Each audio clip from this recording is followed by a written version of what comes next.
Michael Nagy here with Jiggy Jag TV and DiscoveringBands.com, and I'm here with the band Amaranth. How you guys doing today?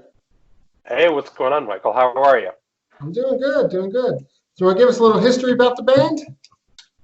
Sure.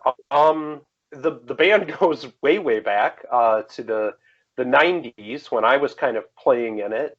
And we had our cup of coffee, our 15 minutes of fame, and got to play around on some shows. And I walked away from it for about 17 years. And then when I was 40, when me and Colin started hanging out, and with our original guitar player, Josh Garman, who's in the band Love Blind now, we started doing Amaranth stuff again. We felt like there was unfinished business with the band and kind of got that hankering to play live music and do goth music again. And then we added a couple other new members on, Cam Thomas on drums, and Derek Menchinger on guitar, and we became the new incarnation of Amaranth then. Wow, a lot of history. A bit. It goes back, yeah. Now the band name itself, it has a lot of meanings. You want to tell us about that? Sure. Amaranth was it was a myth about a immortal flower. But also because it was immortal, they used it it's named for a grain now, so you can have a bowl of delicious amaranth flakes in the morning if you need to get that burst. But also it was from a role-playing game that I played in the 90s called Vampire the Masquerade.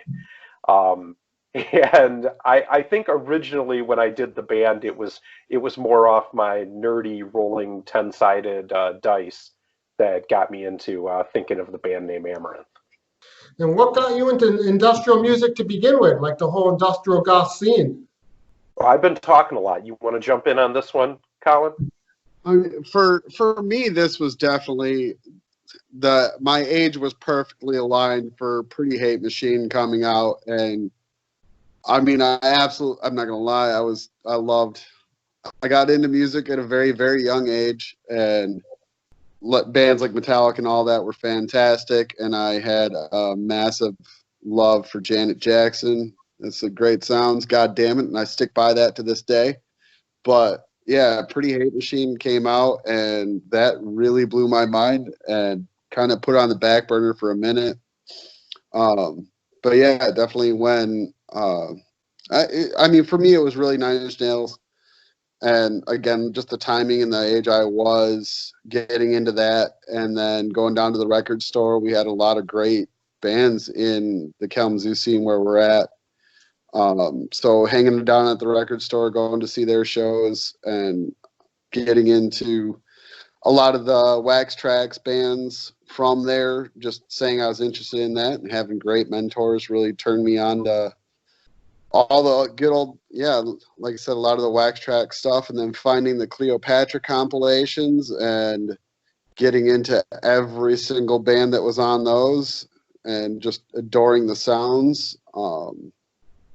Getting way lost in, after that, getting into keyboards and guitars and everything else, and just being enamored by these otherworldly, cinematic, dark, sexy sounds. That's really what got me there. And how's the scene where you're at in Michigan? How would you describe the whole scene? You know, we actually are really lucky here in Kalamazoo. It's surprisingly good for a goth scene here. Our local goth night does really well. We're a 3-college town.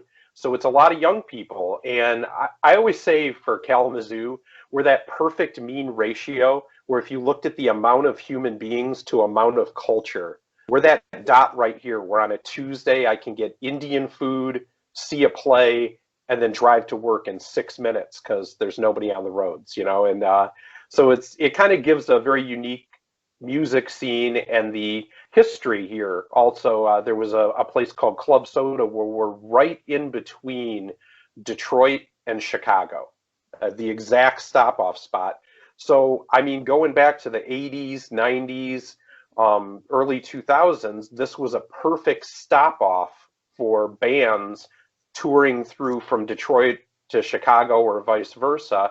And so we always were blessed with a lot of great music and a lot of great bands that came out of here. So yeah, it's kind of a unique, interesting gem. And the more and more people that we have out to play with us here, the more and more kind of see that. And now we're getting a lot of touring bands that want to stop over and play Kalamazoo. The venues do really well. I think one of the interesting things about Kalamazoo too is because, like Ken said, it's right smack in the middle between Detroit and Chicago. So it's an interesting sonic scape too, because we're going back and forth, and you definitely got a lot of the Detroit electronic and house scene, as well as the Chicago industrial scene, and everything that was coming out with that affected us a lot. It has a lot of that gritty Detroit, the metal and rock side of things, I think. Being a very college town, there's a lot of experimentation and a lot of art rock and noise rock and things like that as well too. And somehow a scene that supports that. Like, this is a scene where you can have 100 people at a house show for a noise show, which is weird. Yeah. And what are you guys working on now? Are you working on some new music? Constantly. Yeah, we do. We've got a new album that's going to be coming out, and that we've got a lot of in the can when all of this came up with COVID-19 and kind of slowed us down a little there. But the other thing that we were waiting on is the compilation that we put together. We didn't want to release the album before getting it out. That was a benefit through Sounds and Shadows to save my cat, which ended up just becoming huge and has 26 bands on it now. It's going to release here on April 24th. And the amount of talent and collaboration that happened on this thing is absolutely mind-boggling. I mean, just big name bands. And I think too, what was really cool is how many crossovers we got, which was like, because through Sounds and Shadows and my music review page, we had, European goth bands remixed by Chicago industrial bands, and just all kinds of cool, great combinations that never would have happened if people wouldn't have stepped up to save my poor kitty. So, and that ended up being a great, happy story too. So we're really excited for that. And once it's done, then we're going to start releasing more Amaranth material. But we did do one song for the compilation coming up that I'm really excited about, and I put that single, the video, up for it yesterday when I released a review and kind of press release about the compilation. Cool. Can you share some of the artists that are on the compilation? Yeah, sure. I mean, and there's a lot. I mean, it has great Chicago industrial, like Lorelei Dreaming. It's got Adoration Destroyed. It has Us. It has Dog Ego. Tablet. Ego Likeness. It's got Crying Vessel. What was the one you just said, Colin? Ayatoya is on there. Ayatoya. Tribes. It's obscene. It's obscene who all gave tracks for this. It is crazy. Yeah, just the sheer amount of bands that stepped up and did this for us. I mean, and these are some of the biggest up and coming, and then some veteran bands in the scene as well. And to just have them all step up for me like that, it was really, really touching at a time that was pretty dark and pretty scary, So yeah. Nice. And when this whole quarantine situation passes, do you guys plan on playing some live shows? Yeah. We had some live shows scheduled on the docket when all of this came up. So yeah, I mean, one of the big goals we had this year was we really wanted to kind of push our boundaries a little bit further and travel a little bit more, than just the Midwest. And so, yeah, we really want to work on doing that.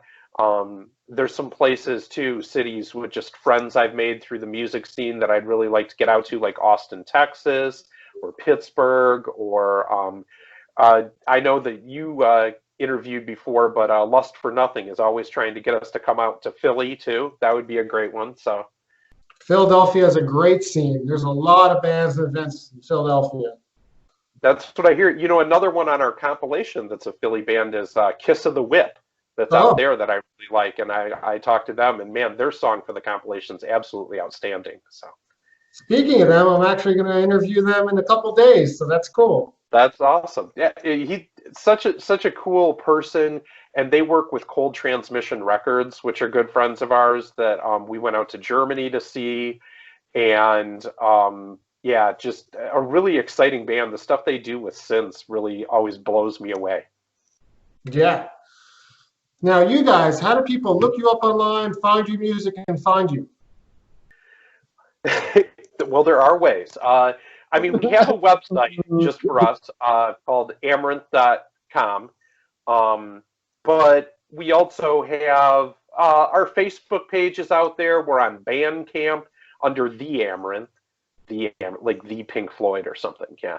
But and we have videos up. We have a video up for Ghosts in the Rain, one of our singles up on YouTube, and then we have one for Miami Nights and Ninja Fights up on YouTube as well. So those are all ways. And then we're also on Spotify, iTunes, you know, all the standard ways to get a hold of music. You can find us there.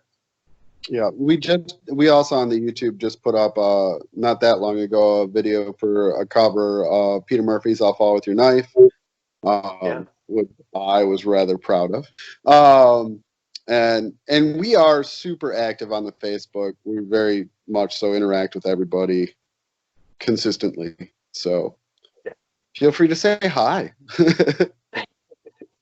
And where would you guys like to see the band maybe in the next few years end up? You know, for us, we're not spring chickens. We're not young kids. And I love playing music, and I'll always do it. And running the music review page gives us a lot of opportunity to connect with bands and work with them in ways like the compilation that came up. And I love that. And we want a chance to, like I said, venture out, play more shows, maybe do some of the festivals that we were hoping to have a chance to do this year when all of this came up. But I wouldn't say that we're a band that's trying to make or break it at 42 years old, you know, but I'm really happy for the reception that we've had, the fans that have just been outstanding to us, and the relationships and connections that music has allowed me to make. I think for a lot of us, it's been consistently a huge surprise at how welcoming everyone has been and the response that we've gotten. Because we really only planned on playing a few shows and putting a couple things out, and you know there wasn't a big grandiose plan. So everything we've been getting has just been a surprise and heartwarming. And yeah, we're not great at planning big things in the future because of that, because it's always just this is happening, what the hell, awesome. And we do work at it, and we definitely put ourselves out there to get those things, but every time it works, we're like, whoa, what? So I think we all definitely wanted to work on some smaller tours coming up in the future for sure, but just trying to be realistic about that, stick to small ones that, you know, we're not about to go on the road for 3 months at a time. It's just not going to happen for us. So we do all have day jobs, yeah. Yeah, and you just play with different shows when you can and see what happens. Yeah. Sure, yeah. And I mean, I think that's what it is getting a chance. I guess that's the good position we're in, to be picky about shows, to get a chance when a great show that we're really excited about and we really want to do, or a band is coming through town that we really love or we're excited about, that we want to give them a great show when they're passing through the Midwest. You know, that's what really excites us, and that we're about, rather than necessarily us traveling to the ends of the earth to, like Colin said, like be in a van for 3 months. That sounds terrifying. That would destroy my back. Hard pass. 42-year-old Ken is all in, but 42-year-old Ken, like, I don't think I can handle that kind of abuse. Jesus, man. Yeah, touring can be tough. It can be hard. Eating gas station food? Are you joshing me? Have you seen my food posts? Like, oh man, that couldn't happen. Jeez. The other thing, though, too, we're working harder on getting more remixes and working with other bands on that. And like I said, consistently, we just keep churning out more songs. So we're really excited. I think we have some amazing material ready to come out, and we're just going to keep pumping away at that. So really excited about where everything is going sonically. I think that's the other thing, too, that always really excited me about this is that kind of taking that long off, from playing that much and then coming back to it. You would think at 42, how much room would you really, I don't know, have to grow your sound, to get into something? But that's the other thing that keeps just shocking me in the best possible way is we keep finding ways to expand our sound, to do other things, and I feel like it keeps getting better and better with every song that we write. And when you're not 22, that feels really great to feel like you still have some exponential growth left and you can keep finding ways to get better. Yes, definitely important to evolve, improve, so that's good. Well, it was good talking with you guys and having you, and everyone look them up. Thanks so much.